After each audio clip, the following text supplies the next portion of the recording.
Good morning, my dear students.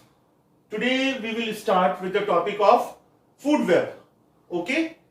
In natural conditions, food chains remain interconnected with each other through different types of organism. What I want to say that in natural conditions, the different types of food chains are interconnected with each other through different types of organisms. Okay? This interconnection and interlocking pattern is known as food web. Okay? The interconnection and interlocking pattern of different organisms is known as food web. Okay? For example, in grazing food chain of grassland, in the absence of beetle, the plants may be eaten by rat, which in turn may be eaten by owl or fox directly. You can see in the diagram, here you can see plants are eaten by beetle, rat or rabbit. So if the beetle is not available or beetle is absent, the rat will eat the plants or grass, and then in turn rat may be eaten by owl or fox directly. Okay? So there are alternatives in nature, and together they all constitute some type of interlocking pattern to form food web. Again I am repeating, what happens in natural conditions, food chains remain interconnected with each other through different types of organisms. Okay? And this interconnection and interlocking pattern is known as food web. For example, in grazing food chain of grassland, in the absence of beetle, the plants or grass are eaten by rat, and which in turn may be eaten by owl. The rat may be eaten by owl or fox directly. So there are alternatives, different types of alternatives available in nature, and together they all constitute some type of interlocking pattern to form the food web. Our second topic of today is pyramid of numbers.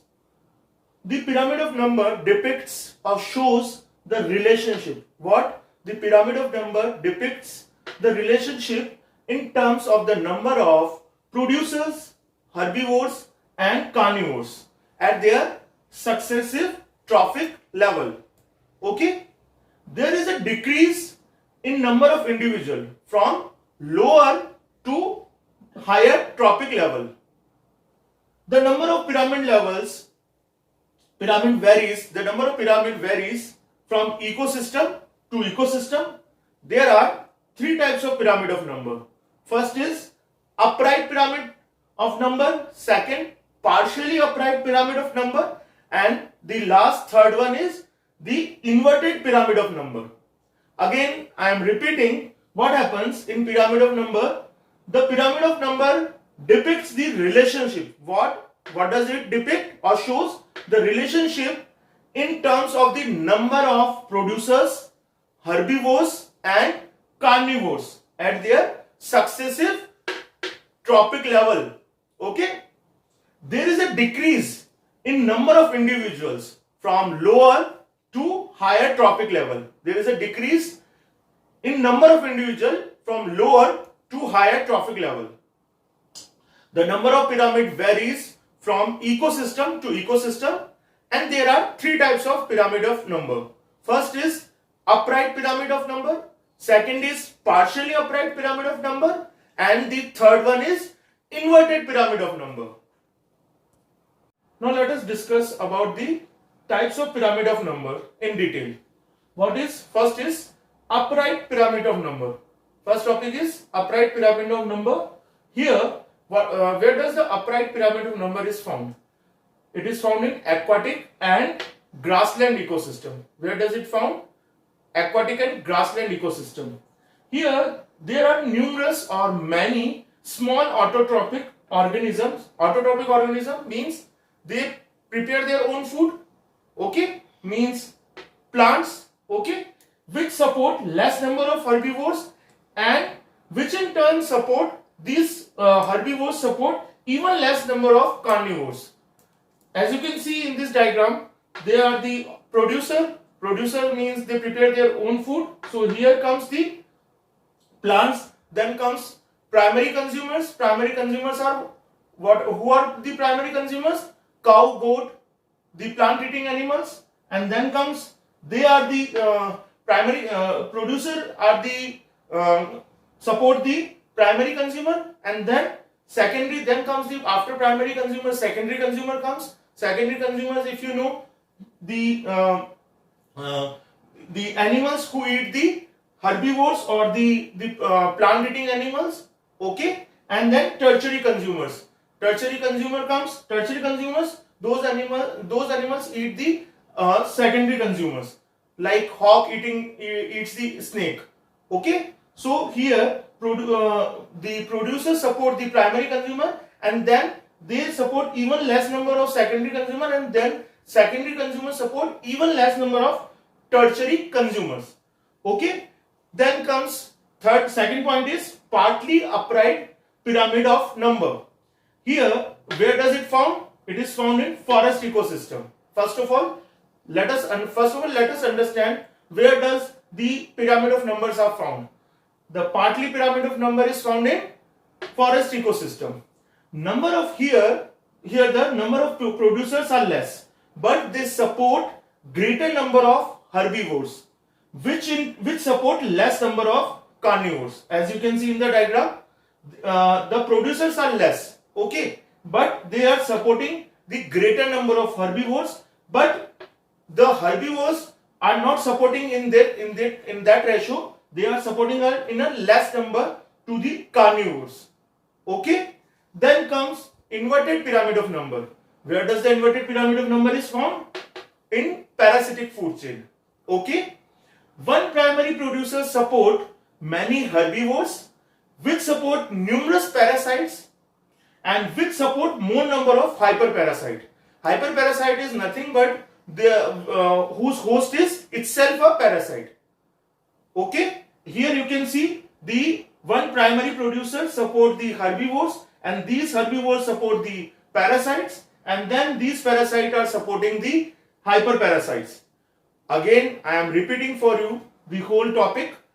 We are discussing, first of all, let us clear, we are discussing the types of pyramid of number.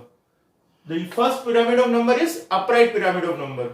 Where does the upright pyramid of number is found? Aquatic and grassland ecosystem or food chain, okay. There are numerous or many small autotrophic organisms are found which support less number of herbivores, which in turn support less number of carnivores. As you can see in the diagram, producer support the primary consumer, they are supporting lesser number of secondary consumer, and which in turn this lesser number of secondary consumers support the comparatively lesser number of tertiary consumers, okay. Then comes the partly upright pyramid of number. Where does it found? It is found in forest ecosystem. Here number of producers are less. You can see in the diagram, number of producers are less, but they are supporting a greater number of herbivores or consumers, and these herbivores are not supporting to that extent. They are supporting in less number to the carnivores. You can see here in the diagram, you can understand very well with the help of this diagram. Then comes the inverted pyramid of number. Where does inverted pyramid of number found? It is found in parasitic food chain, okay. Here one primary producer support the herbivores, and then these herbivores support the parasite, and ultimately these parasites support the hyperparasite. Hyperparasite is nothing but those parasite whose host itself a parasite. As we have completed biotic components, now let's start with abiotic components. What are abiotic components? Abiotic components are non-living things like air, water, wind, temperature, okay. And without these abiotic components, life on this planet Earth would not be possible. So let's start with the light. Okay, light is the primary source of energy. What? Light is the primary source of energy that we all know, which is used by green plants to prepare their own food. With light, apart from that, light also help in plants by opening and closing of stomata, germination, seed germination, and flowering. Means light not only help in the preparation of food for the plants, but also light helps in the opening and closing of stomata, seed germination, and flowering. Okay, most of the animals are active during the day, and they are called as diurnal. What they are called? They are called as diurnal. Example can be of cow, deer, pigeon. Okay, and some animals can't tolerate the bright light of the sun, and they are active during the night, and they are called as nocturnal. What they are called? Nocturnal. Example of them are earthworm, bat, and owl. Again, I am repeating about light. Light is the primary source of energy, which is used by green plants to prepare their food. Here light not only helps in this process, but also light helps in the opening and closing of stomata, seed germination, and flowering. Most of the plants are active during the day, and they are called as diurnal. Their example can be of cow, deer, and pigeon. But there are some animals in this planet Earth, they can't tolerate the bright light. Okay, and they are active in the night. During the night, they are active during the night. They are called as nocturnal. Their example can be of earthworm, bat, and owl. Now, air. Air affects both plants and animals in following way. Air is essential for the survival of living organism. Why? Because living as a living organism, we take oxygen from the air for our respiration. Then plants take carbon dioxide from air to prepare their food, that we all know, in the process of photosynthesis. Then temperature of the earth is also controlled by air. After that, rate of transpiration increases in the presence of wind. We all know the moving air is called wind. So rate of transpiration also increases in the presence of wind, and then rain is also influenced by the wind. After that, moving air help in the pollination and dispersal of seed and fruit. Again, I am repeating for you about the air. Air affects both plants and animals in the following way. Air is essential for the survival of living organism. Then plant take carbon dioxide from air to prepare their food.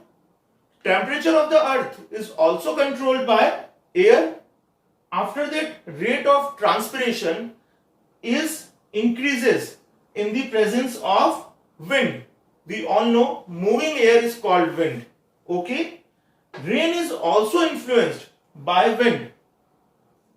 Then that moving air help in pollination and seed dispersal and fruit. Now another abiotic component is water.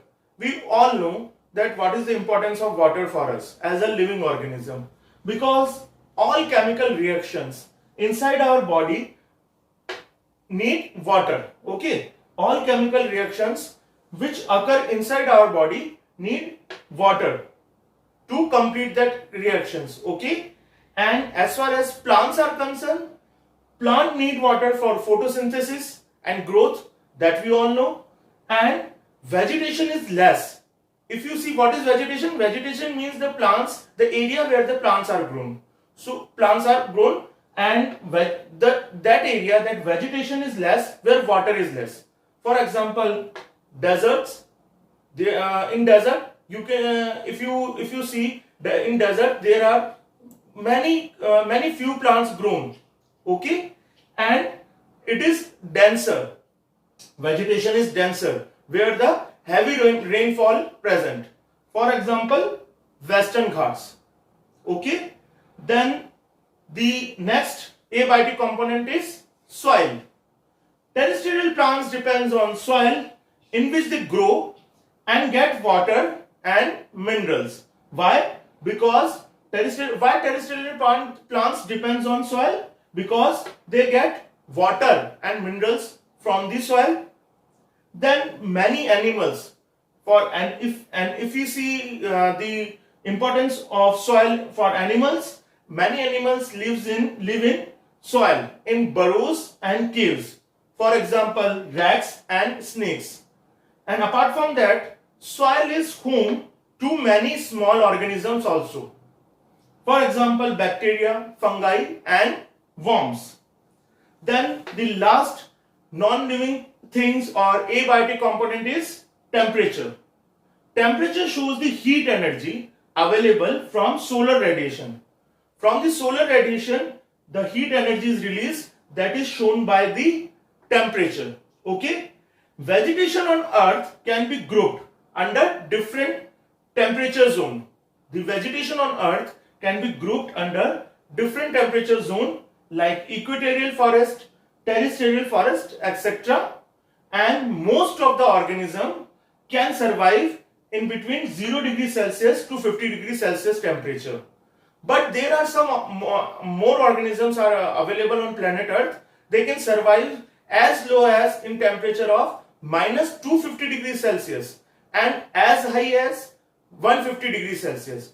Again, I am repeating, for water, all chemical reaction in organism need water. Okay, which occur in body need water, and for plants, plant need water for photosynthesis and growth, and vegetation is lesser where the water is less. For example, desert, and it is denser. Vegetation is denser where the heavy rainfall. Okay, where more water is available. For example, Western Ghats. Then the soil. Next abiotic component is soil. Terrestrial plants depend on soil. For what? For water and minerals. Okay? And many animals live in soil, in burrows and caves. Soil is the home for many animals like rats and snakes because they build their burrows and caves inside that soil. Okay? Then soil is home to many small organisms also. For example, bacteria, fungi and worms. Last abiotic component is temperature. Temperature shows the heat energy available from solar radiation. Okay? And vegetation on earth can be grouped under different temperature zones like equatorial forest, tropical forest, etc. And most of the organism can survive in between 0 degrees Celsius to 50 degrees Celsius. So students, please note down your homework for today.